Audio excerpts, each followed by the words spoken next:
Soy el doctor Iván Saúl Herrera Jiménez, médico psiquiatra, especialista en trastornos del sueño, y voy a hablarles hoy de la guía práctico-clínica para el manejo del insomnio. Vamos a comenzar. Empezamos pues con una definición muy simple de qué es el sueño. Es un proceso neurofisiológico activo, consistente en una abolición reversible del estado de conciencia, en el que se busca restablecer las condiciones cerebrales. Hay muchas definiciones de sueño, es una definición muy simple, pero el propósito pues de dormir se plantea que es el restablecer nuestras funciones cerebrales con el descanso nocturno. Sueño 1, 2, 3, 4, ¿no? Desde el nacimiento, donde tenemos sueño, bueno, aquí se considera más que sueño REM y no REM, sueño activo y sueño inactivo.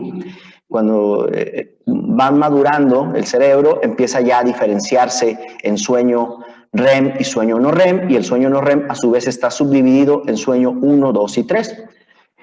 A lo largo del tiempo, el sueño va teniendo modificaciones, como lo vemos en esta grabación, 20 al 25%. Se consideraba un mes. ¿Por qué se hizo esto? Pues para buscar precisamente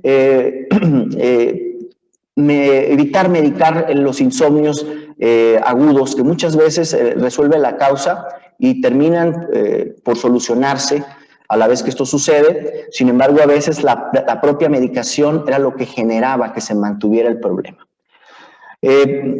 Dificultad para dormir a pesar de que se tienen las condiciones favorables, y obviamente no se explica mejor por algún otro, ¿no? No se pueden, el insomnio no se puede atribuir a los efectos de alguna sustancia o bien a la coexistencia de algún otro trastorno mental. Y ya los especificadores tenemos aquí abajo episódico, que duran como mínimo un mes, persistente, duran más de 3 meses, y recurrente, 2 o más episodios en el plazo de un año.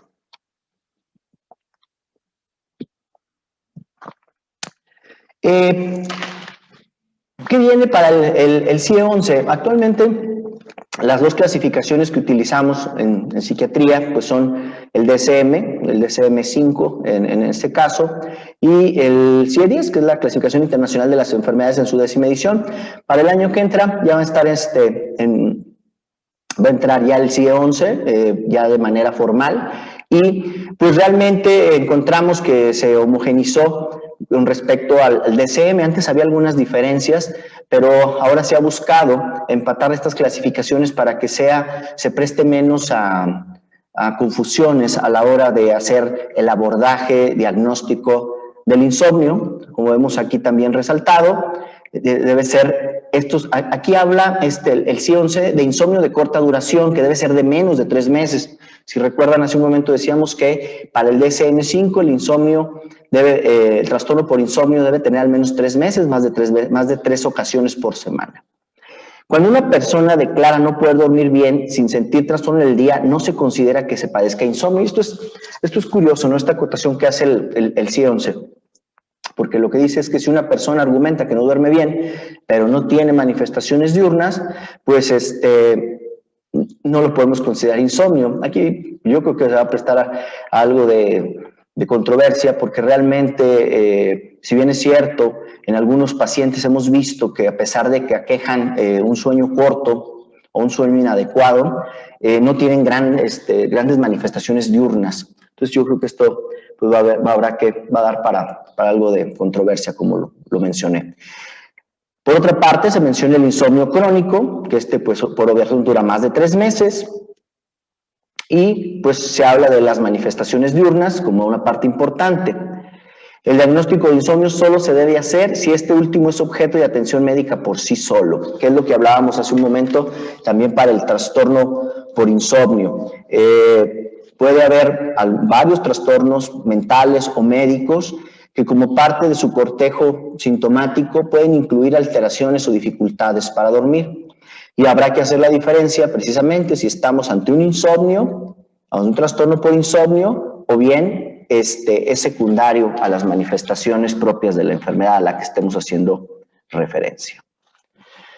En este esquema, lo que se propone son el modelo de las 3P de Spielman, Y esto habla de factores predisponentes, factores precipitantes y factores perpetuantes. ¿Qué es esto? Los factores predisponentes es lo que a mí me pone en riesgo de padecer insomnio, ¿no? Y habla de rasgos de personalidad, sobre todo rasgos de personalidad ansiosa, alteración del ciclo sueño-vigilia, como lo que pasa comúnmente con los adolescentes, donde tienen horarios un poquito desfasados. La edad, obviamente, conforme va avanzando la edad, es más fácil o es más riesgoso que yo pueda padecer insomnio, y algunos factores sociales. Los factores precipitantes, pues puede haber, como lo decíamos, puede ser debido a una alteración médica, o la alteración médica que causa esa preocupación genera el insomnio, las alteraciones psiquiátricas y eventos estresantes. Eso puede ser lo que precipite que yo empiece a tener insomnio. Pero muchos de los insomnios podrían resolver por sí solos. Sin embargo, a veces se presentan factores perpetuantes que permiten que el insomnio se extienda aún después de que el motivo, por ejemplo, una preocupación por alguna deuda o algo así, se vaya. Algunas conductas desadaptativas, como pasar exceso de tiempo en cama, como una distorsión pensando que si yo duro más tiempo en mi cama acostado voy a dormir más, pero esto, pues, por supuesto que es falso. Mala higiene de sueño, hablaremos más adelante de las medidas de higiene de sueño, que es propiamente, como su nombre lo dice, pues limpiar el sueño de malos hábitos. Preocupación excesiva, y aquí falta algo que es muy importante y que precisamente será un punto central en la revisión de estas guías práctico-clínicas. La medicación. Uno de los factores perpetuantes principales es la medicación del insomnio. Como lo dije hace un momento, el insomnio en gran parte de las veces va a resolver por sí mismo y no requiere un tratamiento farmacológico. Desafortunadamente, en la práctica clínica, muchas veces, al ver la preocupación o la desesperación del paciente, pues recurrimos a utilizar fármacos inductores de sueño, lo que hace es que ese insomnio pues se alargue, porque principalmente si doy un inductor de sueño del tipo benzodiazepínico, que ya lo veremos un poquito más adelante, pues van generando tolerancia, dependencia y adaptación, lo cual va a complicar el momento de poder volver a dormir sin recurrir a un fármaco. Esta es la portada de las guías diagnósticas y tratamiento, de las guías práctico-clínicas de diagnóstico y tratamiento del insomnio crónico en adultos en los 3 niveles de atención. Bueno, esta guía está dividida en base a evidencia, recomendación y puntos de buena práctica. Esta significa la parte de la evidencia. Y aquí se hace una revisión de el insomnio es un problema de salud pública, afecta la calidad de vida de los pacientes, y esto que ven de este lado, el grado de recomendación, es de acuerdo a la calidad de los estudios sobre los cuales se sustenta esta información, ¿no? Por ejemplo, aquí abajo, el insomnio crónico es un factor de riesgo para desarrollar o agravar la depresión mayor. Eso ya lo sabemos, es un predictor también de uso de sustancias. En individuos con somnolencia excesiva hay un incremento en la probabilidad de tener accidentes, una somnolencia excesiva obviamente derivada de insomnio. Sabemos que además existen somnolencias que corresponden a hipersomnias de origen central, que son otras alteraciones de sueño. El insomnio se asocia a fatiga diurna, etcétera. Como lo mencionaba hace un momento, y es una parte importante, el manejo de primera línea para el insomnio son medidas conductuales propiamente, no son los fármacos. A pesar de que, como lo comentaba hace un momento, en la práctica clínica está ampliamente establecido esa como costumbre de dar psicofármacos para inducir el sueño, pues debo decirle que la primera línea de tratamiento es medidas conductuales, ¿no? Y aquí también nos pone, en base a la evidencia, algunas sugerencias y algunos aspectos importantes que debemos tomar en cuenta, ¿no?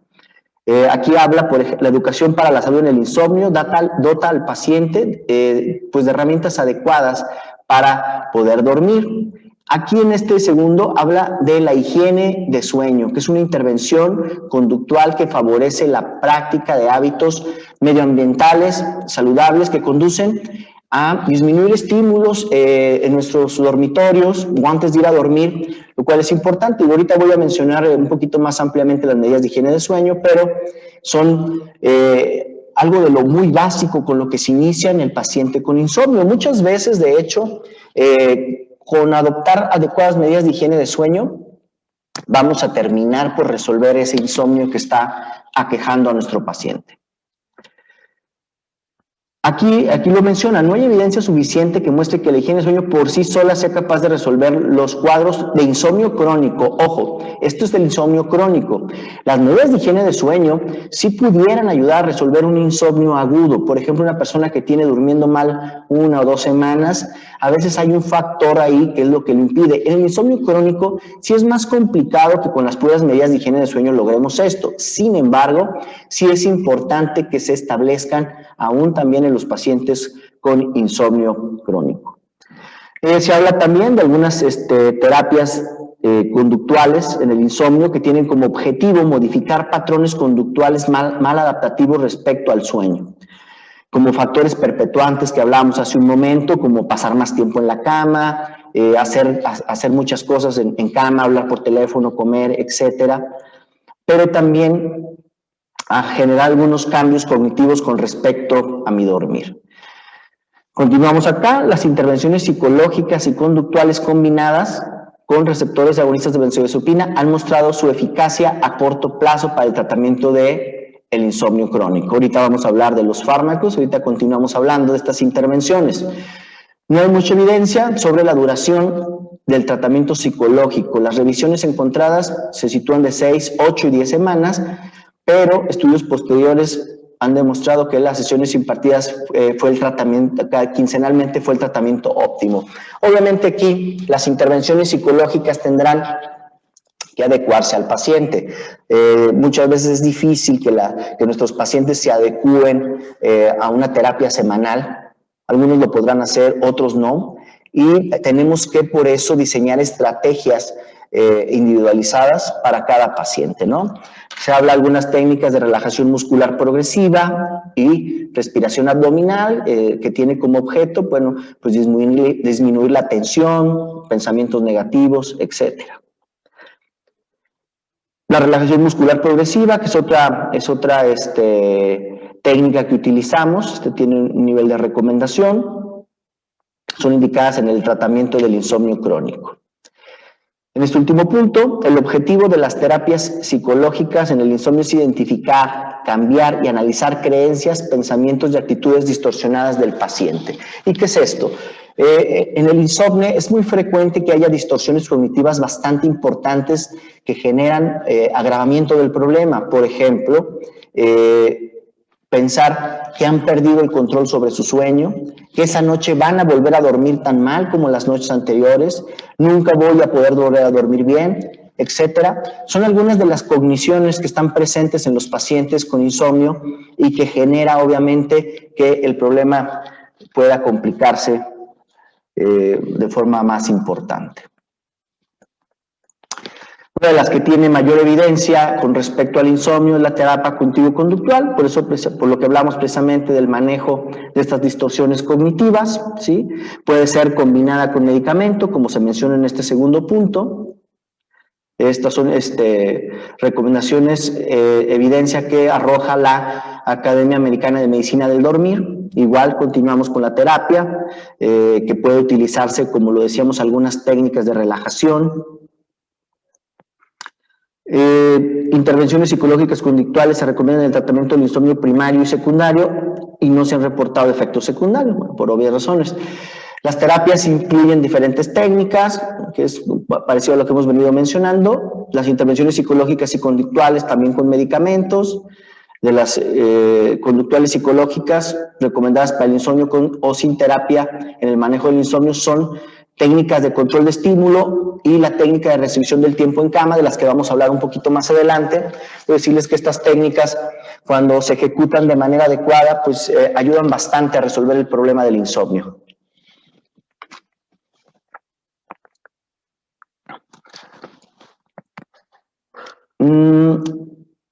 Y bueno, aquí también se menciona la intención paradójica, que es una terapia donde se hace al contrario, se busca quitar la idea del paciente de que tiene que dormir y se le dice, pues usted no necesita dormir, tal vez no, usted debe pasar la noche sin dormir, no hay ningún problema para usted, pero esto no está recomendado en el insomnio crónico y de hecho hay que tener pues bastante cuidado con la intención paradójica porque a veces puede generar más problemas en nuestros pacientes si no hacemos la intervención de la forma adecuada.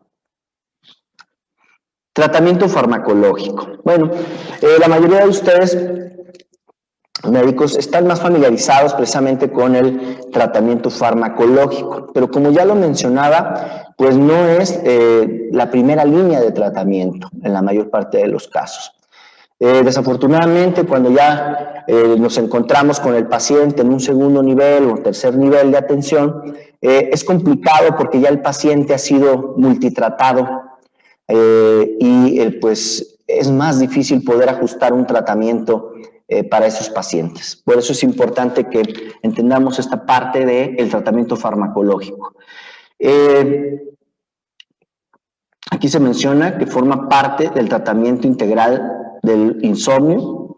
Repito, si pudiéramos no recurrir a los fármacos sería lo ideal, hay veces es necesario, y esto se diseña en base a diferentes aspectos, como la duración del insomnio. ¿Sí? Hablábamos de insomnio agudo, insomnio crónico, el tipo de insomnio. Hay insomnios que son de inicio, o sea, donde el paciente tiene dificultad para quedarse dormido.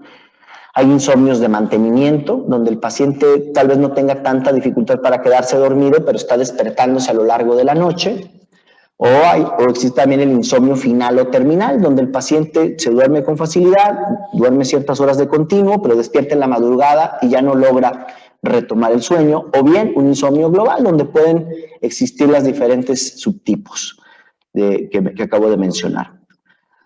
Entonces, en base a eso vamos a diseñar un tratamiento también, si es inicial, si es intermedio o de mantenimiento o terminal. Objetivos del tratamiento, pues obviamente va a ser que el paciente duerma, descanse sin alterar la estructura de sueño de manera significativa, respuesta a tratamientos previos, costo de los medicamentos, que es una parte importante. Sabemos que realmente hay pocas opciones terapéuticas en los cuadros básicos, entonces pues tenemos que considerar este tipo de situaciones. Regularmente tenemos benzodiazepinas en el cuadro básico y lo que más se utiliza para el manejo del insomnio, pero como lo vamos a comentar, pues no terminan por ser lo más adecuado de inicio. Disponibilidad de otros tratamientos, obviamente considerar comorbilidades. ¿Por qué? Pues porque algunos medicamentos que utilizamos pueden generar algunas alteraciones también metabólicas, por ejemplo, cardíacas. Entonces también hay que considerar si las comorbilidades, tanto médicas como psiquiátricas de nuestro paciente. Interacciones con otros fármacos, por supuesto que es importante. Tenemos que cuidar que los fármacos que vayamos a utilizar no tengan interacciones de riesgo con algunos otros fármacos, aunque realmente les voy a decir que son pocos los casos donde puede haber alguna interacción de riesgo. Y bueno, aquí se considera la tolerancia y la abstinencia.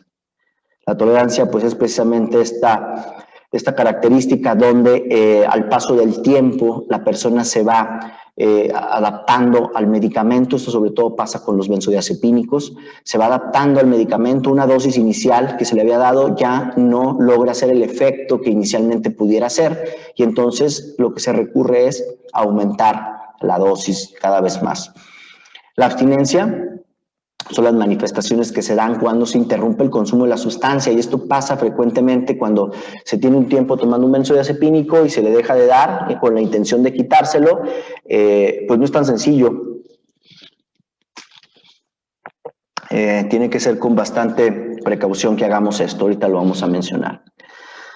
Se debe evitar el uso de benzodiazepinas en pacientes con riesgo de abuso y dependencia de sustancias. Bueno, si tenemos un paciente con un perfil adictivo, pues hay que procurar evitar prescribir benzodiazepinas. ¿Por qué? Bueno, pues porque como ya lo mencionamos, las benzodiazepinas también pueden generar una conducta adictiva y realmente cuando empieza a generarse eso, pues debo decirles que tienen un alto perfil adictivo los benzodiazepínicos, por eso hay que ser muy cuidadosos con ellos.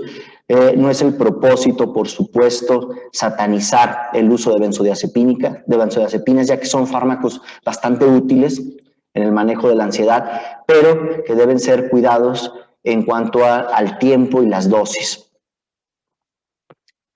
Uno de los objetivos del tratamiento se debe lograr con el equilibrio entre la eficacia y los efectos colaterales. Debemos evitar la sobresedación de nuestro paciente y cuidar el funcionamiento diurno, ¿no? Hay veces que las dosis terminan por ser demasiado fuertes para algunas personas y generan somnolencia diurna importante y ponen en riesgo a los pacientes de tener accidentes o tener disfunción laboral o hasta personal y familiar en algunos casos. Los hipnóticos que se usan actualmente en el tratamiento del insomnio pertenecen principalmente a dos grupos, que son los benzodiazepínicos, que hemos venido hablando de ellos, y los no benzodiazepínicos. Ambos son agonistas del receptor de benzodiazepinas del complejo GABA, que es el receptor a donde se une el fármaco benzodiazepínico. Y tenemos también, por otra parte, los hipnóticos no benzodiazepínicos, que también obviamente tienen efectos colaterales, como vértigo, somnolencia, síntomas gastrointestinales, etcétera. También utilizamos en estos fármacos no benzodiazepínicos, se recurre de manera importante a algunos otros psicofármacos que tienen efecto hipnótico sedante, como los antidepresivos, los antipsicóticos, que por sus mismas características farmacológicas pueden contribuir a generar sueño. De hecho, pudieran ser, claro, cuidando el caso en particular, pudieran ser mejor indicados antes de recurrir a una benzodiazepina.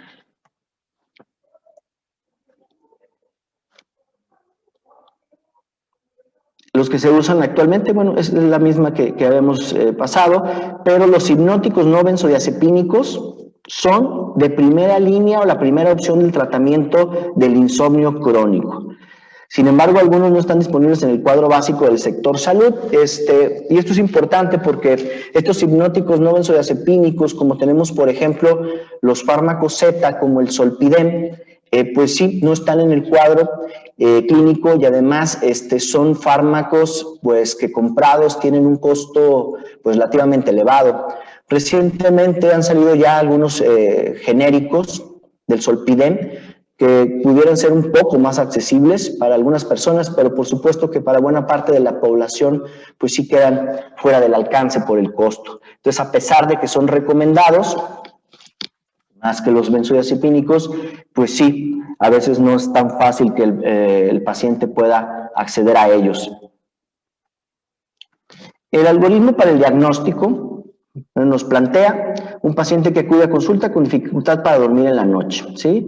¿Tiene o no consecuencias diurnas? Sí, consecuencias diurnas. Considere que se trata de una persona durmiente corto o dormidores cortos. Digo, realmente habrá que verlo bien. Los dormidores cortos son realmente pues poco comunes. No es algo que suceda con facilidad. Más bien hay personas que duermen poco, pero por una cuestión ya adaptativa. Entonces sí habría que considerar esto. Hay personas, como lo mencionábamos hace un momento, que a pesar de que aquejan insomnio, aquejan un sueño más corto o poco satisfactorio, las consecuencias diurnas no son tan significativas.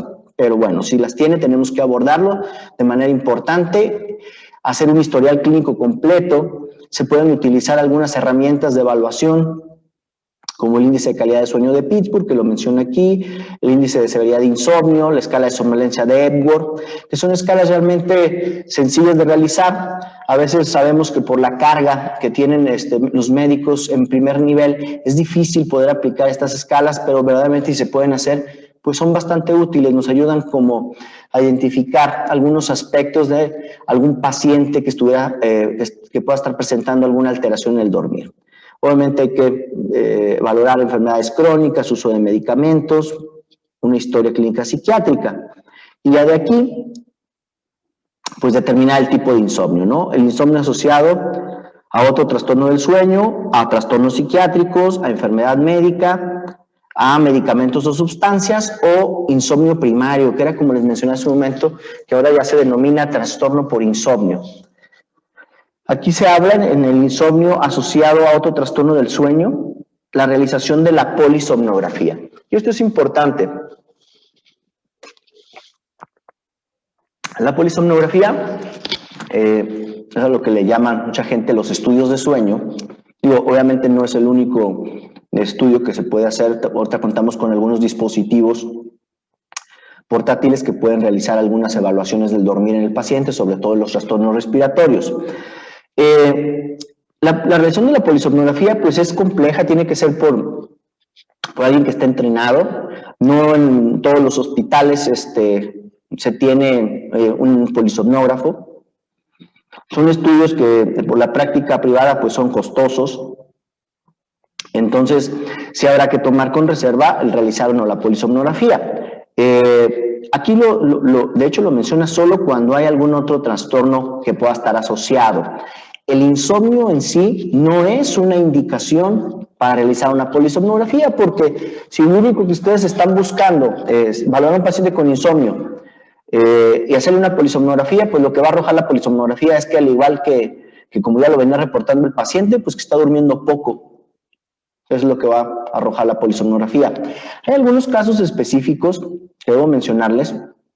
Un insomnio llamado anteriormente paradójico, aunque se quitó también de la clasificación de los trastornos del sueño de la Academia Americana, pero se denominaba paradójico. ¿Y por qué era paradójico? Porque aquí el paciente argumentaba que no dormía en toda la noche, que no dormía ni una hora en toda la noche. Y entonces recurrentemente acudían con los médicos, el médico le daba un tratamiento, otro tratamiento, y el paciente siguen con la misma queja de que no duermen, de que no duermen.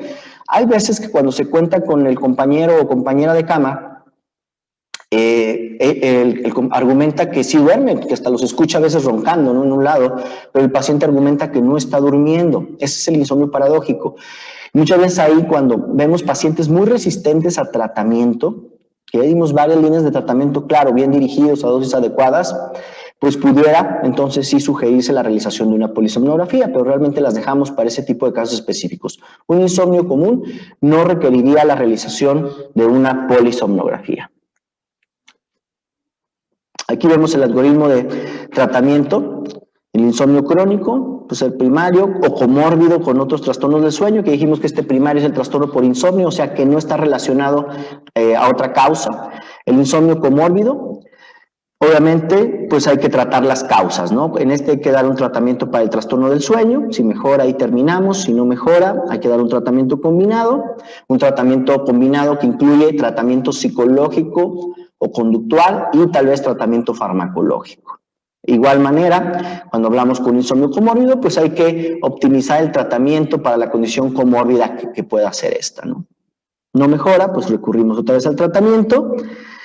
Aquí en el conductual, pues ya hablamos higiene de sueño, control de estímulos, técnicas de relajación. Mejora, pues ahí terminamos. No mejora, pues hay que hacer alguna técnica, como la técnica de restricción del tiempo en cama. No mejora, terapia cognitivo-conductual, ¿no? De igual manera para acá, por este brazo del algoritmo, cuando son comórbidos, opción, hipnóticos no benzodiazepínicos. Si es que vamos a medicar, ya lo hemos dicho, pero sí me gustaría que esta parte sí se quede muy importante. No son de primera opción las benzodiazepinas. Utilizaríamos, si es que hemos decidido un fármaco, los no benzodiazepínicos.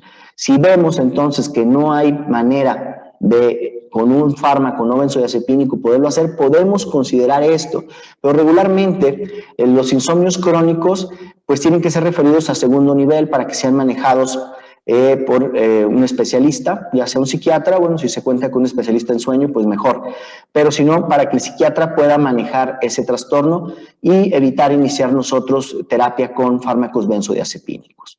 No mejora, se pueden utilizar antidepresivos que puedan ayudar a conciliar el sueño, o antipsicóticos también, como lo vamos a mencionar. Algunos antipsicóticos tienen efecto sobre el sueño. Este es el algoritmo de tratamiento para el insomnio crónico en el adulto. Pero hablamos también de una población importante que es el adulto mayor. Esta es la guía práctico-clínica para el diagnóstico y tratamiento del insomnio en el anciano. Y van a encontrar ciertas similitudes, obviamente, pero también algunas diferencias y algunos puntos importantes que tendríamos que hacer diferencia si estamos dirigiendo nuestro tratamiento a esta población. En el cuadro número 1, en este de su lado izquierdo, aparecen cambios en la arquitectura de sueño en el adulto mayor. Cuando iniciaba yo la charla les comentaba que a lo largo de los años se van modificando la estructura o la arquitectura de sueño, ¿sí? Y aquí vemos, se mencionan algunas de las modificaciones. La latencia sueño es más prolongada. ¿Qué quiere decir? Que la persona tarda más tiempo en quedarse dormida. ¿Cuánto es la latencia a sueño que se considera normal? Entre 10 y 30 minutos. Esa es la que se considera el estándar para la latencia de sueño. El tiempo total y la eficiencia de sueño se reducen. Esto de la eficiencia hace relación a qué tanto tiempo de lo que yo paso en cama estoy dormido, que ahorita lo vamos a ver más adelante cuando veamos las técnicas de restricción de tiempo en cama. Es el tiempo que paso dormido entre el tiempo que estoy en cama. Entonces se saca un porcentaje y de ahí se habla de una eficiencia de sueño. El sueño es fragmentado por el incremento de microdespertares, las etapas de sueño ligero, que es la etapa 1 y 2, que de por sí ya habíamos comentado que la etapa 2 involucra el 50%, del 50 al 55% del sueño total, pues en la etapa en el adulto mayor se van incrementando a expensas de reducción del sueño 3, como lo vemos aquí abajo. La fase de sueño profundo se disminuye y aumentan las etapas de sueño superficial o intermedio. La duración, como lo mencionaba, del sueño de movimientos oculares, llamado sueño MOR o sueño REM en inglés, tiende a conservarse. Es un sueño que les decía no cambia realmente mucho ya en la adultez. El adulto mayor suele pasar más tiempo en cama y esto provoca la percepción falsa de no dormir suficiente. Esto también es importante, ¿no? Muchas veces el adulto mayor se va a acostar desde las 8 de la noche y entonces pasa desde las 8 de la noche hasta las 9 de la mañana del siguiente día en cama. Y pues gran parte de este tiempo lo pasa despierto y eso genera la percepción entonces de que estoy durmiendo muy poco, pero lo que está sucediendo es que más bien estoy pasando demasiado tiempo en cama.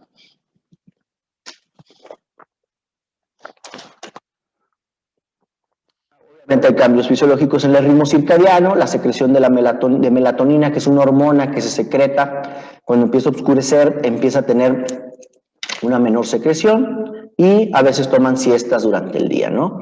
Hay algunas enfermedades, obviamente, que pueden provocar, exacerbar el insomnio en el adulto mayor. Le hablamos de algunas alteraciones neuropsiquiátricas, depresión, ansiedad, consumo de sustancias, algunas enfermedades neurológicas como el Alzheimer, Parkinson, neuropatías que causan síntomas dolorosos importantes, traumatismos craneoencefálicos, etcétera, alteraciones médicas, cardíacas, pulmonares, gastrointestinales, como el reflujo principalmente, la diabetes en sí, y bueno, algunas otras. La nicturia, esto es común también en el adulto mayor, donde se levantan varias veces durante la noche para ir a orinar, y esto genera obviamente que estén fragmentando su sueño. Y por último, pues algún otro trastorno de sueño comórbido, ¿no? Que también habrá que tratarse para poder mejorar el insomnio. Es importante saber que hay algunos fármacos que además pueden incrementar el insomnio en el adulto mayor. Hablamos de los betabloqueadores, que como sabemos son comúnmente prescritos, sobre todo el propanolol, metoprolol, todos ellos generan modificaciones en el sueño, tienen cierta influencia sobre la secreción de melatonina también, disminuyen la secreción de melatonina, además de la que ya se da propiamente por la edad. Los diuréticos, bueno, principalmente si se dan de noche, calcioantagonistas, esteroides, los broncodilatadores también generan activación. Obviamente, pues la cafeína, ¿no? Que hay que tener cuidado porque hay personas que van a decir que aún tomando café duermen en la noche. Entonces dicen, lo que usted dice, doctor, no es cierto, yo tomo café en la noche y logro dormir. Bueno, La cafeína tiene sí o sí efectos sobre nosotros. Obviamente tenemos diferentes umbrales, ¿no? Y hay gente que puede lograr dormir después de haber consumido cafeína, sí, pero lo que hace la cafeína en esos casos es que no permite a la persona llegar al sueño profundo por la activación que genera. Puede ser que permita dormir la cafeína, sí, pero en etapas superficiales. Tenemos por otro lado algunos otros fármacos como las benzodiazepinas y el uso crónico, ya hablábamos de esto. Las benzodiazepinas, no hay que satanizarlas, pero sí hay que tener bastante precaución con su uso. Nunca se recomienda que sea por tiempo prolongado el que nuestro paciente esté bajo tratamiento con estos fármacos. ¿Por qué? Porque ya lo mencionamos, generan una tolerancia importante y una dependencia. Y obviamente cuando se intenta quitar después de un tiempo la benzodiazepina, pues genera insomnio de rebote, ¿sí? La levodopa, carbidopa, bueno, eso también tiene efecto sobre el sueño, tiene efecto activador, entonces inhiben el sueño. Aquí algunos antipsicóticos, aunque algunos de ellos, como la olanzapina, contrariamente los podemos también utilizar para dormir. En algunas personas pueden causar algunos efectos indeseables como que generen más activación o ansiedad paradójica, que también pueden ser causadas por las benzodiazepinas. Si bien es cierto, son dirigidas para bajar la ansiedad principalmente, en algunas poblaciones, principalmente en los niños y en los adultos mayores, pueden causar lo que llamamos efecto paradójico, o sea que hacen lo contrario. Y entonces, en lugar de que la benzodiazepina me facilite el sueño y me calme, me provoca mayor ansiedad, resultando pues que no me pueda quedar dormido. Los inhibidores selectivos de la recaptura de serotonina, que son pues, los antidepresivos más ampliamente utilizados, por ejemplo, la fluoxetina, la sertralina, citalopram, pues debo decirles que los inhibidores selectivos de la recaptura de serotonina, si se dan en la noche, generan también alteraciones del sueño.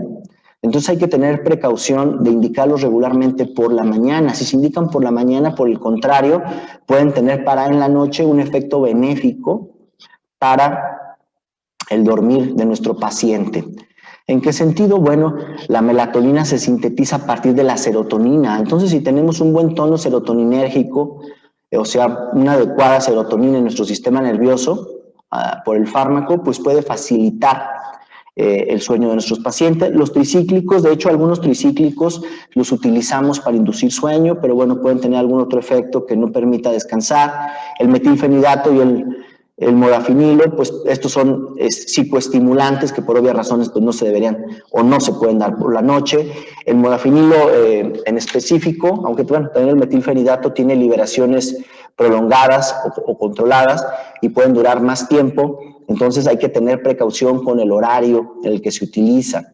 De hecho, también hay que tener cuidado para dar en el adulto mayor, ya que pueden causar elevaciones de la presión arterial el metilfenidato. No así el modafinilo, pero el modafinilo sí puede causar una activación importante que dure más tiempo del que nosotros teníamos previsto e inhiba el sueño de nuestro paciente, ¿no?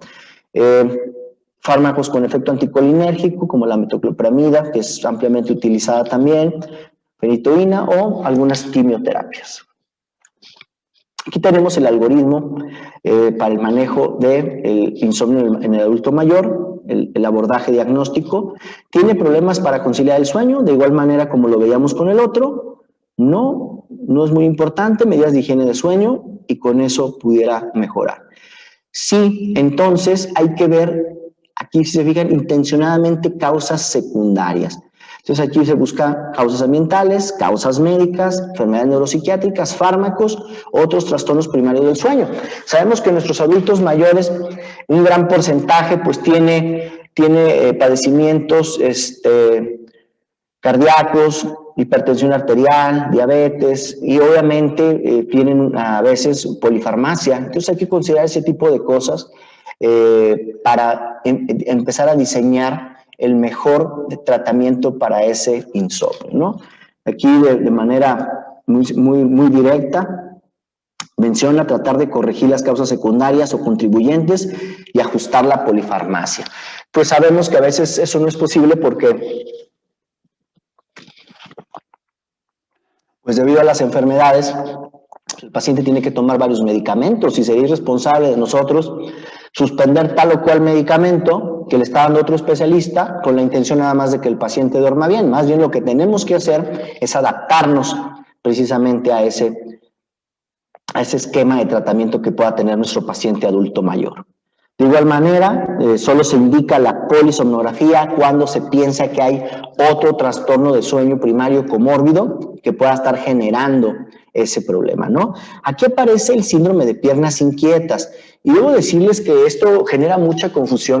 El síndrome de piernas inquietas es una sensación como de hormigueo en las piernas, pero antes de quedarse dormido. Puede generar, para esto realmente pues la polisomnografía no tiene una implicación importante. ¿Y cómo lo identificamos nosotros? Bueno, regularmente es cuando el paciente se va a acostar, empieza a sentir esa sensación que le es muy difícil al paciente de pronto describir, pero que se tiene que levantar y mover las piernas, por eso se le denomina de piernas inquietas, para disminuir esa molestia. Todo lo que hace es que se acuesta el paciente, empieza a sentir la molestia, se tiene que levantar, mueve un poco las piernas, baja la molestia, se acuesta y vuelve a comenzar. Y aquí, bueno, lo que se tiene que hacer pues es un tratamiento dirigido al síndrome de piernas inquietas, pero repito, la polisomnografía no tendría aquí mayor implicación.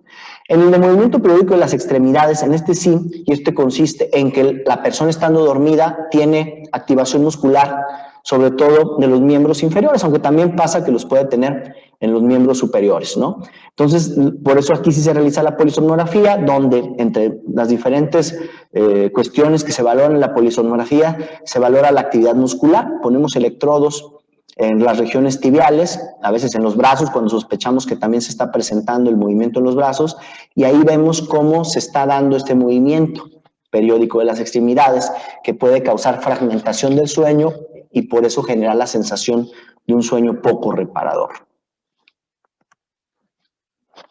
El algoritmo de tratamiento, parecido al anterior, medidas de higiene de sueño, si hay mejoría, pues nada más seguimiento y revisión de las demás comorbilidades. Si no, bueno, pues hay que iniciar un tratamiento combinado, que dependiendo del caso, repito, puede ser no farmacológico o en ocasiones, bueno, se requiere que sea farmacológico.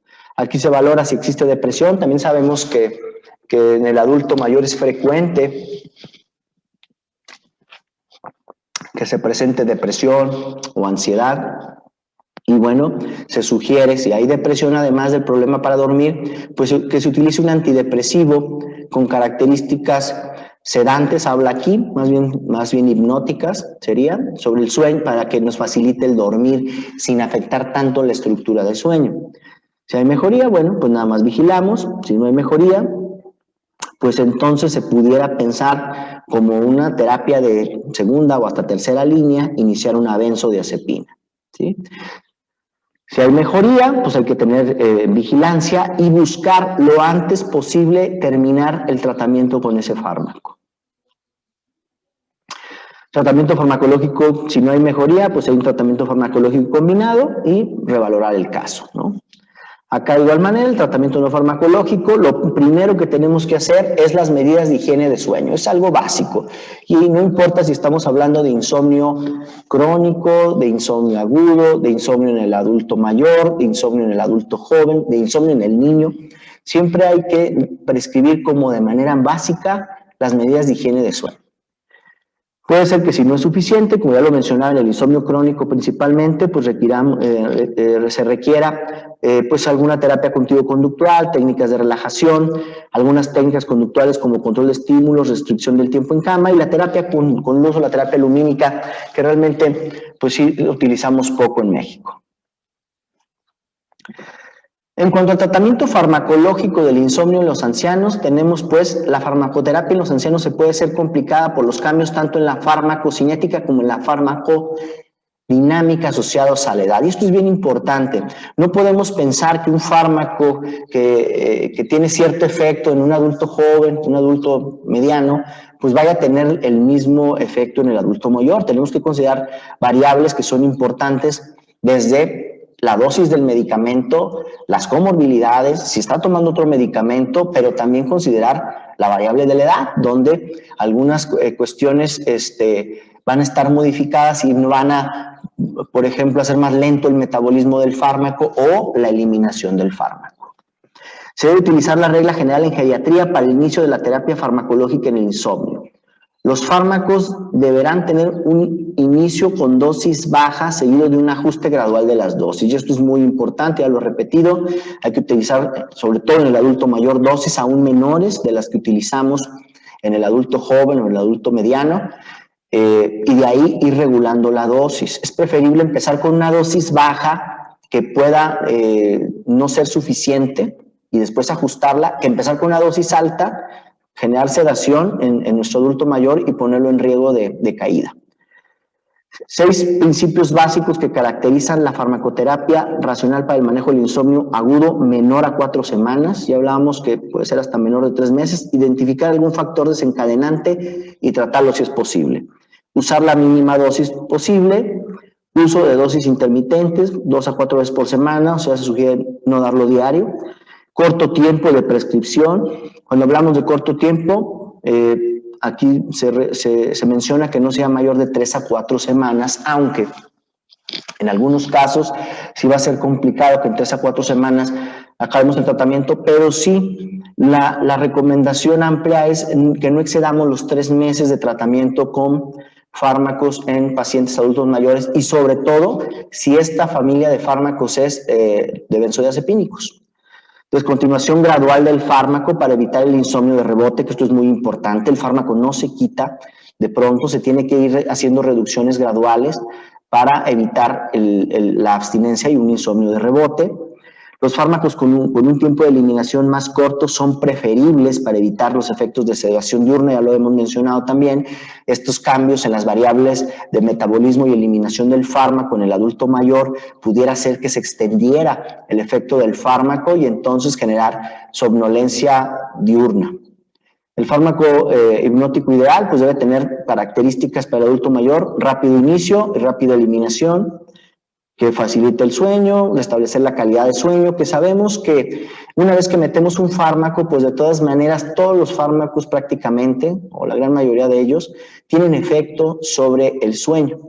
Aunque la calidad del sueño es una medida subjetiva, ¿no? Es algo que el mismo durmiente nos puede decir su calidad de sueño, no es algo que pueda ser medido. Digo, hay escalas que de alguna manera nos aproximan, sin embargo, bueno, la calidad de sueño es más que todo subjetiva. Buscar que no tengan alteraciones farmacológicas con los fármacos que ya esté tomando nuestro paciente, si es el caso. Revisar los efectos secundarios y, ya lo dijimos, mínimo potencial de dependencia, incluyendo los efectos de rebote. Esto lo podemos tener, por ejemplo, si utilizamos algún fármaco antidepresivo con efecto hipnótico sedante o algún antipsicótico con efecto hipnótico sedante. Esto nos puede ayudar de manera importante para evitar esta parte de la abstinencia o el insomnio de rebote. Aún así, este tipo de fármacos, aunque no genera dependencia, también tienen que ser disminuidos poco a poco, de manera gradual, no se quitan tampoco así de un día para otro, ¿no? Y bueno, ya para no andar más, en los ancianos inicialmente se debe, como un punto de buena práctica, se debe buscar y tratar la causa secundaria que contribuya o provoque el insomnio, ¿no? Cuando vamos ya en específico, las benzodiazepinas deben ser utilizados cuando la respuesta al tratamiento no farmacológico no ha sido la adecuada. Entonces volvemos a redundar, siempre el tratamiento de primera línea es el no farmacológico. Los pacientes deben ser advertidos, bueno, de los efectos y lo que estos pueden causar. Las benzodiazepinas y los agonistas de los receptores benzodiazepínicos que mencionamos hace un momento, como el Zolpidem, que es el de este tipo que hay en México nada más, han demostrado ser tratamientos efectivos para el manejo del insomnio en el corto plazo, a pesar de que tienen un riesgo o poseen un riesgo para presentar dependencia física, supresión e insomnio de rebote, ¿no? También estos fármacos no benzodiazepínicos como el Zolpidem, porque es una pregunta muy común. Oye, doctor, ¿y estos fármacos pueden causar dependencia o tolerancia? Pues la respuesta, desafortunadamente, es sí. No es tan importante como la de los benzodiazepínicos, pero hay estudios que sustentan que sí pueden causar cierto grado de dependencia y de tolerancia con un uso prolongado. Por eso tampoco estos medicamentos se pueden utilizar por mucho tiempo. Existen pocos estudios que evalúan la eficacia a largo plazo, insisto, por eso tenemos que ser pues muy precisos en el tratamiento y evitar medicar a nuestro paciente por años. Aunque les digo, desafortunadamente en la práctica clínica nos topamos con pacientes que tienen 20 o 30 años o a veces más tomando fármacos para dormir. Y hablamos, los benzodiazepinas actúan en el sistema nervioso central a través de que se unen al receptor GABA tipo A. Los efectos sobre el sueño son, reducen el tiempo de inicio de sueño, pues por supuesto acortan el tiempo que tardo en quedarme dormido, prolongan la fase 2 de sueño, que era lo que mencionaba, los fármacos no generan sueño profundo, lo que hacen es que prolongan el sueño intermedio. Sin embargo, en el paciente pueden generar la idea de que les está ayudando a dormir mejor, porque bueno, al final si no dormían nada, pues empiezan a dormir algo con el fármaco, aunque sea un sueño intermedio. Incrementan el tiempo total de sueño, o sea, duermen más, pues dependiendo además de las características del fármaco, como la vida media. Reducen relativamente la cantidad de sueño humor, también las benzodiazepinas. Y algunos antidepresivos y antipsicóticos tienen efecto de supresión sobre el sueño humor. Por eso a veces que se empiezan a bajar las dosis o se suspenden las dosis del medicamento, los pacientes refieren a algún cambio en el contenido onírico, en el contenido de sus sueños, donde son como más intensos porque hacen como un rebote de este sueño, porque lo tenían suprimido con el fármaco. Además, tiene un efecto ansiolítico, anticonvulsivo y se ha relacionado con deterioro cognitivo. Esto es importante. Hay estudios también que sustentan que las benzodiazepinas tomadas a largo plazo pueden generar alteraciones cognitivas. Los agonistas del receptor benzodiazepínico, ya hablamos del zolpidem, muestran una relativa especificidad sobre el subtipo del receptor. Por eso este zolpidem, pues sí, genera menos dependencia, tiene menos efectos sedantes, porque es más selectivo. Actúa sobre la subunidad 1-alfa, que es una subunidad que es selectiva para dormir. Entonces es un fármaco que tiene poca acción sobre ansiedad, poca acción sobre relajación muscular, y es más específico para dormir. Por eso pudiera ser una buena opción. Aunque ya hablamos también, bueno, de la parte que no está en los cuadros, que es poco accesible por el costo. Además de que pues también puede generar pues, algunos eventos que los pacientes mencionan como que no se recuerdan lo que hicieron antes de ir a dormir. Es común con el zolpidem que pueda presentar, sobre todo en el adulto mayor, este tipo de situaciones donde el paciente nos refiere que no se acuerda, por ejemplo, que la noche anterior, antes de ir a dormir, platicó, por ejemplo, con alguien y no lo registra, no se acuerda de que eso pasó. Eso puede pasar con el zolpidem en algunas ocasiones. Entonces habrá que tener algo de precaución. También pues, puede facilitar el riesgo de caídas en algunos casos. Pero bueno, sí es menos riesgoso que el benzodiazepínico en sí. El zolpidem tiene un rápido inicio de acción, que habíamos dicho que podía ser una ventaja que tenga un inicio rápido porque facilita mi dormir, y tiene una vida media corta de 2.5 a 2.8 horas, y eso pues sí es una ventaja porque evitaremos tener sedación diurna. Sabemos también que hay zolpidem de liberación inmediata o de liberación habitual, pero también hay un zolpidem de liberación controlada, y con ese pues sí, la recomendación del adulto mayor es tener bastante más precaución, porque el efecto sedativo puede extenderse o de somnolencia puede extenderse hasta las primeras horas de la mañana. Aquí dice que no altera la arquitectura normal del sueño y no provoca supresión del sueño REM, aunque sí lo hace realmente. Digo, la mayoría de los fármacos tienen este efecto. Sí la altera menos que los benzodiazepínicos, pero también tiene modificaciones sobre el sueño 3 y un poco menos sobre REM.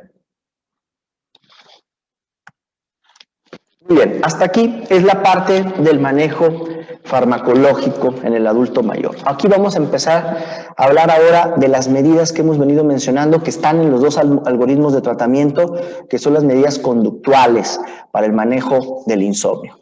Y tenemos en primer lugar las medidas de higiene de sueño de las que les he venido hablando, y esto es establecer un horario regular para irse a dormir y despertarse. ¿Qué es esto?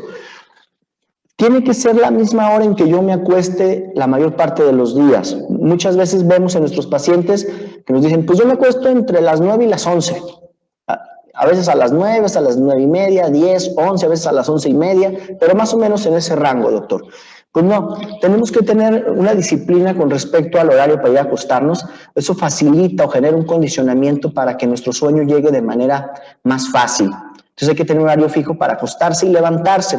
Y muy comúnmente la pregunta es, ¿y también los fines de semana que no voy a trabajar me tengo que levantar tan temprano? Bueno, en el fin de semana se puede alargar un poquito, pero no más de 1 hora, porque si yo me levanto regularmente a las 7 de la mañana para ir a trabajar entre semana, pero el fin de semana yo me levanto a las 10, pues ya el desfase es muy importante y cuando regresemos el lunes al trabajo nos va a costar otra vez mucha dificultad podernos levantar de la cama.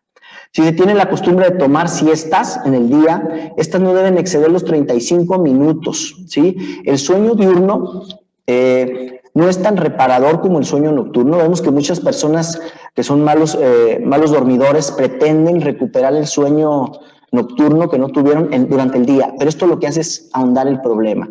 Si es que voy a tomar una siesta, hay gente que tiene ya la costumbre de tomar siestas, pero estas siestas deben ser cortas, preferentemente de 20 minutos, aquí menciona hasta 35, pero ya sería como un límite.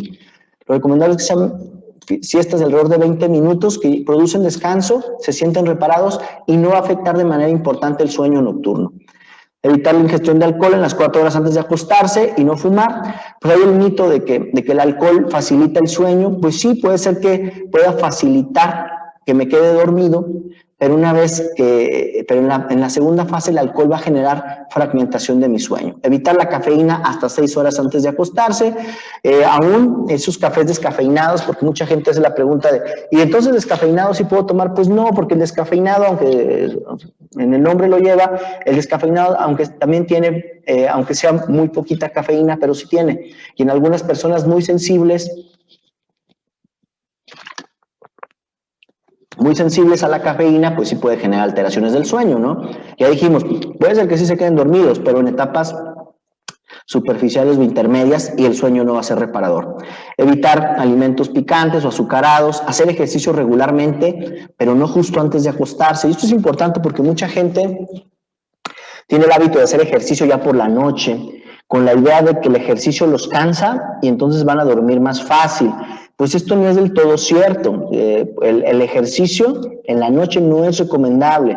¿Por qué? Pues porque activa y además, dependiendo del tipo de ejercicio que se haga, pero en algunos casos la relajación muscular va a tardar en llegar y eso el músculo contraído genera también dificultad para quedarnos dormidos. Hay que utilizar una ropa de cama, una ropa de cama cómoda y acogedora, pues o sea, estar cómodos, tener las condiciones adecuadas, encontrar la temperatura adecuada en la habitación. Hay que bloquear cualquier distractor. Es común que a veces en nuestra habitación tenemos muchas fotografías, muchas figuras que generan un estímulo visual y entonces pueden también dificultar el sueño. Hay que procurar que nuestras habitaciones no estén muy cargadas, que no tengan fotos, que no tengan figuras, etcétera, para que no nos distraigan en nuestro proceso de dormir. Reservar la cama solo para dormir o tener relaciones sexuales en el caso, pero evitar que esto sea para otra cosa, como mucha gente, sobre todo ahora que se está trabajando en casa, mucha gente que está trabajando en su cama. Eso es muy importante que no lo empecemos a hacer porque precisamente generamos una costumbre de estar en cama despiertos y va a dificultar más el poder dormir. No es ni para trabajar, comer o hablar por teléfono, leer, todo eso debemos de hacerlo en otro lugar que no sea nuestra cama. Y pues una que es muy común, el televisor. Muchas personas tenemos el televisor en la recámara y lo utilizamos para quedarnos dormidos. Alguna gente también me ha argumentado esta parte de no es cierto, a mí el televisor me ayuda a quedarme dormido. Lo que hace el televisor pues es un filtro, un distractor de mis preocupaciones porque me enfoco en lo que estoy viendo en el televisor y entonces facilita que a lo mejor me pueda quedar dormido. Sin embargo, la luz que emite el televisor estimula a la retina y por ende manda una señal al cerebro para confundir en cuanto a si es hora de dormir o no. Entonces hay que evitar exponernos al televisor o a cualquier otro dispositivo, ya sea teléfonos celulares, tabletas, etcétera. La técnica de control de estímulos, que es reducir la asociación negativa entre el dormir y el ambiente. Esta terapia va dirigida a reasociar la cama y el dormitorio con el sueño, restableciendo un adecuado ciclo sueño-vigilia, ya que permanecer despierto en la cama propicia relacionar la creación de asociaciones negativas entre rituales previos de sueño y el ambiente del dormitorio. Entonces, esta técnica de control de estímulo consiste en lo siguiente. Y toma parte de las medidas de higiene de sueño, ¿no? Hay que tener un horario fijo para acostarnos, para irnos a acostar y levantarnos. Si yo me voy a acostar y en aproximadamente, porque otra de las medidas de higiene de sueño es no ver el reloj durante la noche. Eso es bien importante porque el reloj causa más angustia. Cuando veo que el reloj avanza y no me puedo quedar dormido, genera más angustia y dificulta el poderse dormir. Entonces, no voy a ver el reloj. Entonces, yo voy a acostarme a mi hora habitual, ahí sí sé pues qué hora es, y yo voy a intentar dormir. Si en aproximadamente 20 a 30 minutos no logro dormir, tengo que salir de la cama, porque precisamente hay que evitar estar en la cama despierto. Preferentemente, se sugiere que se vaya a otra habitación, si es que es posible, pero que no implique bajar escaleras, porque si bien es cierto, no podemos dormirnos, hay veces que ya vamos medio somnolientos y el tener que subir y bajar escaleras, pues facilita que podamos tener algún accidente. Entonces, preferentemente, salir de su habitación e ir a otra habitación que no sea su dormitorio, puede ser una sala, una estancia, no sé, y hacer una actividad monótona o aburrida. Esta actividad monótona o aburrida puede ser cualquiera que ustedes imaginen, siempre y cuando no es que se estén moviendo, porque si implica movimiento, por ejemplo, ponerme a lavar los trastes o a limpiar la cocina, pues no, porque genera estímulo. Tengo que estar sentado con una luz un poco más tenue de la que habitualmente utilizaría y hacer una actividad monótona aburrida, ¿no? Regularmente pues se sugiere algún tipo de lectura, pero debe ser una lectura que no sea estimulante, o sea, que no me guste lo que estoy leyendo, porque entonces pues va a generar activación. Entonces tiene que ser algo que me parezca muy monótono y aburrido la lectura que vaya a hacer. ¿Hasta cuándo la voy a hacer? Hasta que me dé sueño. Y esto es importante para diferenciar entre el sueño y el cansancio. Muchas veces pensamos que porque estamos cansados vamos a dormir fácilmente, vamos a la cama y nos damos cuenta que no nos podemos quedar dormidos a pesar de que nos sentimos cansados. Pues sí, porque no son lo mismo. Muchas veces van de la mano, pero en ocasiones uno no lleva al otro, ¿no? Sobre todo el cansancio no me lleva al sueño. En algunos casos. Entonces, es diferenciar cuando yo ya tengo sueño. Una vez que yo tenga sueño, es dejar mi actividad monótona aburrida e ir otra vez a mi dormitorio e intentar dormir. Puede pasar que ya estando ahí, otra vez no logre quedar dormido, entonces hay que volver y repetir la técnica. ¿Cuántas veces? Las que sean necesarias. Por eso a veces los pacientes pues tienen cierta resistencia a realizar las técnicas, pues sobre todo cuando hace frío, salir de su cama, ir a otro lugar, empezar a hacer una actividad, entonces muchas veces pues no lo hacen de la manera adecuada y la técnica pues no tiene mucho éxito. Pero si se hace de manera adecuada es una técnica que es exitosa para generar un mejor dormir. Ya los hablábamos, aquí está la técnica, ir a la cama, estar de 15 a 20 minutos, 30 puede ser, y realizar una actividad monótona o aburrida, ¿no? La restricción de tiempo en cama, esta, pues como su nombre lo dice, pues va dirigida a aportar el tiempo que la persona pasa en cama. Ya decíamos hace un rato que algo que juega en contra es pasar más tiempo en cama pensando que voy a dormir más y lo que pasa es que estoy mucho más tiempo despierto en mi cama, lo que genera un mayor problema para dormir.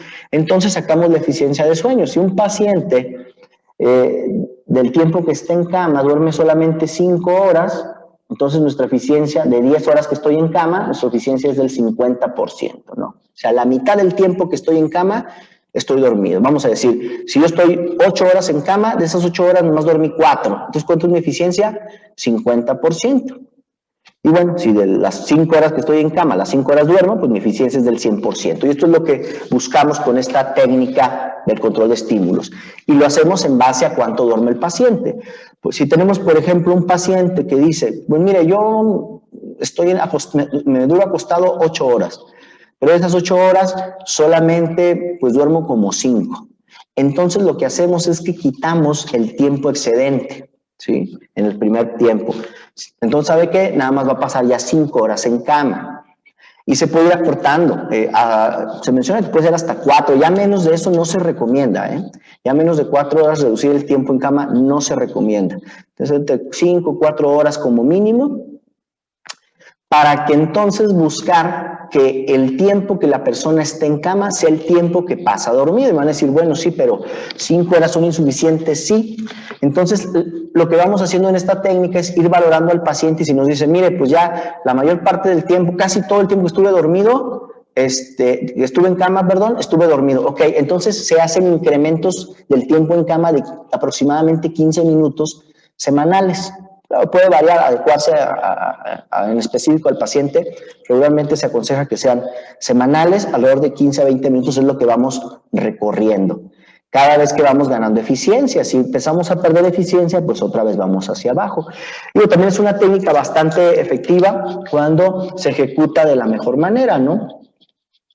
Sin embargo, muchas veces los pacientes pues no cumplen con la técnica de forma adecuada y entonces, al igual que con la de control de estímulos, pues la técnica termina por no dar el resultado esperado, pero digo, son cuestiones que nosotros durante las consultas vamos valorando en los pacientes para poder lograr regresarles su sueño sin que dependan tanto del fármaco. La terapia cognitiva, pues ya lo habíamos dicho, identificar, analizar pensamientos y creencias disfuncionales en relación al sueño, como nunca voy a volver a dormir bien, ya no controlo mi sueño, siempre voy a depender de un fármaco para dormir, etcétera, etcétera. Son todas esas distorsiones que tenemos que manejar. También reducir la ansiedad anticipatoria, que es el miedo a no dormir, el mal dormidor desde que es la tarde ya está preocupado y hasta nos dicen, ni quiero que llegue la noche, porque ya sé que la voy a pasar muy mal intentando dormir y frustrado en mi cama por no poder hacerlo. Cambios en los pensamientos o en las cogniciones, una activación, un arousal o un, dice aquí despertamiento, pero no, es un despertar cognitivo mientras está en cama, es frecuente en el insomnio crónico y entonces puede haber instrucciones de pensamiento como angustia, desesperación, muchas veces traigo hasta recuerdos dolorosos o algún otro tipo de cosas cuando estoy ahí despierto a la mitad de la noche, atención selectiva y monitoreo, estoy escuchando cualquier ruido, estoy al pendiente de cualquier cosa, una distorsión, una percepción distorsionada del dormir, ya lo hablamos. Hay personas que sí no duermen muy bien, pero que llegan diciendo no duermo ni una sola hora en toda la noche. Hay que aclararles pues que esto no es del todo cierto. Una persona que por varias noches no pudiera dormir una sola hora, pues tendría problemas graves de salud. Y pues las creencias falsas que ya hemos venido mencionando. Otras opciones terapéuticas en términos generales para los fármacos farmacológicas, ya hablamos del receptor, de las agonistas de los receptores de benzodiazepinas, el Zolpidem, pero tenemos también algunos agonistas de receptor de melatonina, antidepresivos sedantes u otros fármacos o sustancias. Las benzodiazepinas, pronto ya hablamos de ellas, nada más actúan sobre GABA y tienen subunidades que los hacen específicos, que sean para dormir, para la ansiedad, para la relajación muscular o para las convulsiones.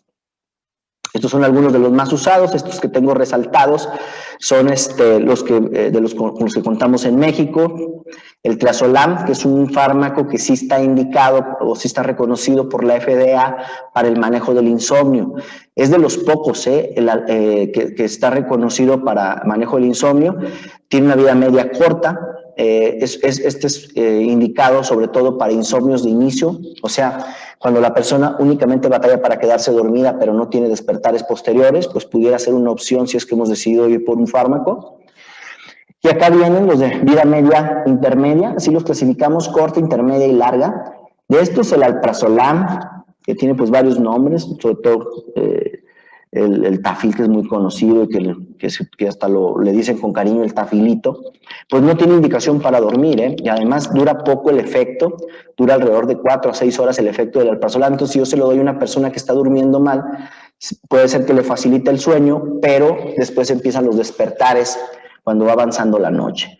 El bromazepam igual, dura un poco más, pero tampoco su indicación es para dormir, es más bien un fármaco que es bastante efectivo para la ansiedad, al igual que el alprazolam, igual que el lorazepam, que tampoco se indica para dormir, aunque se utilizan ampliamente en nuestro país para inducir sueño.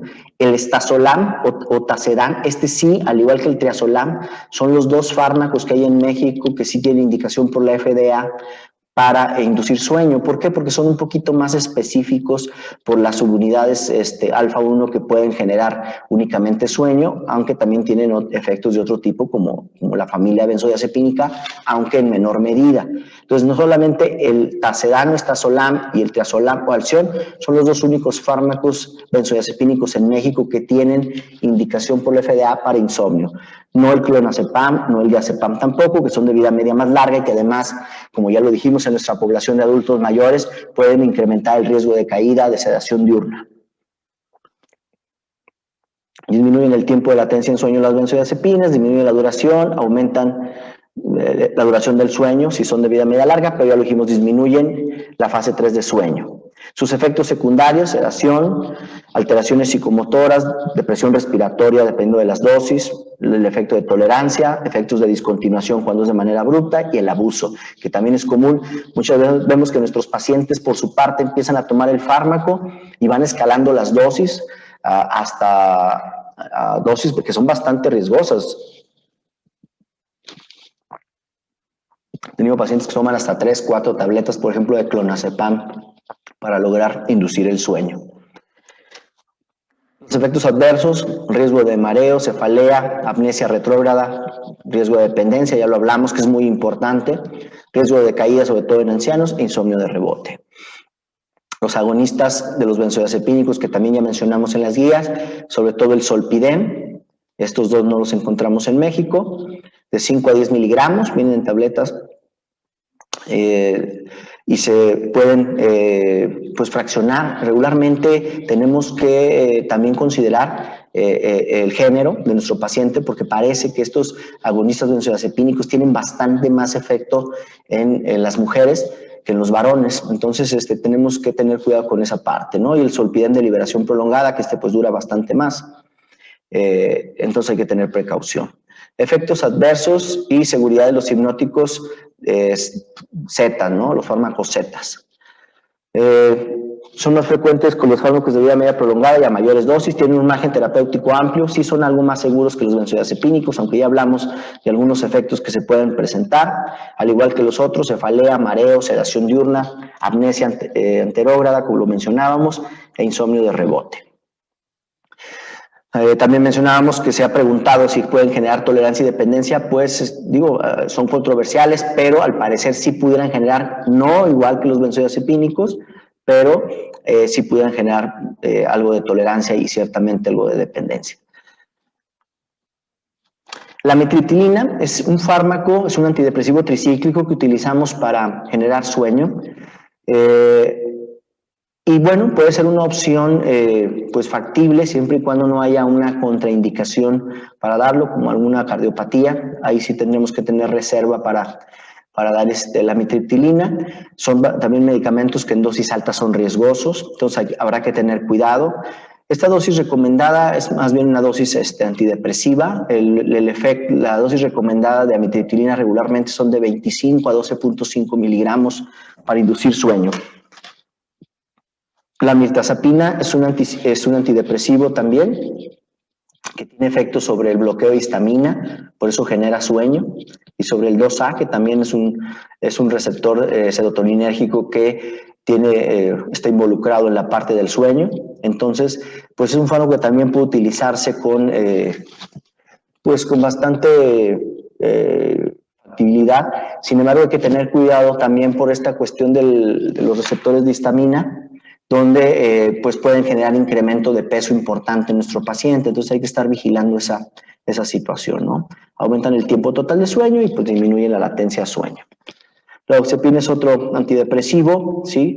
Que también se utiliza para dormir, aunque es difícil conseguirlo de pronto, entonces realmente ya no lo utilizamos tanto. Igual que la trazodona, que es un antidepresivo también, que tiene efectos sobre los receptores 2A, 2C y alfa-1 adrenérgico, entonces también ayuda a dormir. Esta se utiliza sobre todo en Estados Unidos, algunos pacientes que vienen de Estados Unidos con manejo de insomnio vienen con trazodona. Aquí en México también la utilizamos, tampoco es tan sencillo conseguir de pronto la trazodona, pero también puede ser una buena opción para el manejo del insomnio. La olanzapina y la quetiapina son antipsicóticos que a dosis bajas se pueden utilizar por su efecto hipnótico, por el bloqueo también de histamina y los receptores, algunos receptores serotoninérgicos que pueden facilitar el sueño. Claro que tiene que ser a dosis bastante bajas. Si estamos hablando de la olanzapina, pues no es recomendable más de 5 miligramos para este efecto. De la quetiapina, pues entre 25 y 50 miligramos como mucho, a veces menos si estamos hablando de adultos mayores. Ya sabemos que tenemos que disminuir todavía más las dosis, pero también pueden ser en algunos casos unas opciones adecuadas, pero de igual manera que con la mirtazapina hay que tener cuidado con el incremento de peso. Es importante que usted le digan a su paciente, la ingesta del fármaco no va a generar el incremento de peso, ¿no? Para que no tengan esa idea. Lo que sí es que incrementan de manera significativa el apetito y entonces la ingesta elevada, sobre todo de alimentos no muy sanos, es lo que produce el incremento en el peso. Y pues con esto termino la revisión de las guías práctico-clínicas para el manejo del insomnio crónico y el insomnio en el adulto mayor. Muchas gracias.